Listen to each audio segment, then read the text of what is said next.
Shang-Chi, Killmonger, Jubilee, Iceman, and Sunspot are among the very best cards that you'll find in Marvel Snap's Pool 2. Strap in, because your experience with Marvel Snap is about to completely change. At collection level 222, you get your very first card from Pool 2. Marvel Snap card unlocks are random, but in buckets. If you're level 222, congratulations, you have completed the first set of cards and moved on to the second. This also means that you're going to start facing opponents who have Pool 2 cards. So like I said, the game completely changes and you need to know what's up if you're gonna win. There are some big key changes in Pool 2 that will give players big power spikes in certain situations. I want you to be prepared for them and also to know how to do the power spikes yourselves if you get the right cards. So let's start with the most powerful power spike of them all, the Infinaut. The Infinaut is the most powerful card in the game, sitting at 20 power. The downside is that you can't play him if you played a card on the previous turn. That means realistically, if you're going to play the Infinaut, you're going to have to skip turn 5 and play him on turn 6. Hey, so I've been editing this video for way too many hours now, and I cannot be bothered to do that cool holding card effect thing anymore, so I'm gonna stop.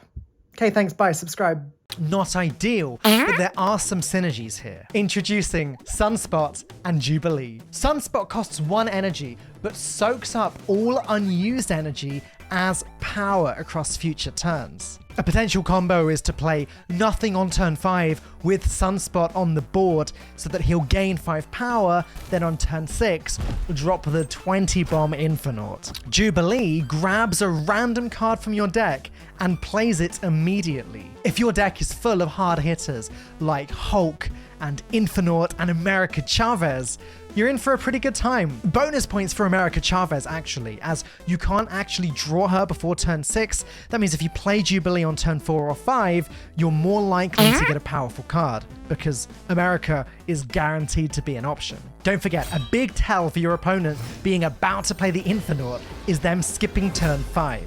If they do that, expect a 20 power card to be hitting the board next turn. Maybe a good time to retreat, although they might have skipped turn 5 as a bluff because they know that you'll expect the Infinaut, whereas really they don't have anything. All right, so the big cards get bigger in Pool 2, but what are you gonna do about it? Bring on Shang-Chi. Shang-Chi destroys all of your opponent's cards in his location that have 9 or more power. He's a great card to have against the Monster Island location and great for destroying your opponent's big cards. However, Shang-Chi is not quite as good as he seems at first glance. You see, while he's great at killing Hulk, America Chavez, and the Infinaut, he needs to be revealed after those cards have been revealed. If you get to turn 6 and you play Shang-Chi, and then your opponent's Hulk is revealed, Shang-Chi's not going to do anything. Ghost Rider revives a random card that has been discarded by the player. If you've played Lady Sif and then play Ghost Rider is going to bring that card back. Exceptionally powerful, again, if you're running the Infinaut. You could essentially play Sif on turn 3 and then Ghost Rider on turn 4 to bring back the powerful card straight away. That's pretty nasty. Another of the strongest Pool 2 cards is Killmonger.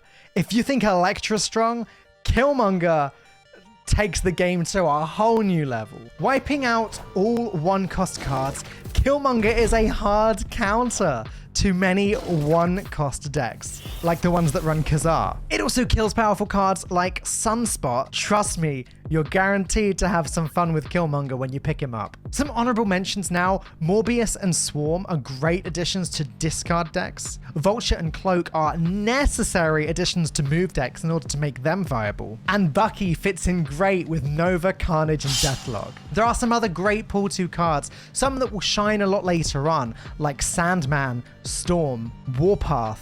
And there are other cards that are just good all-rounders.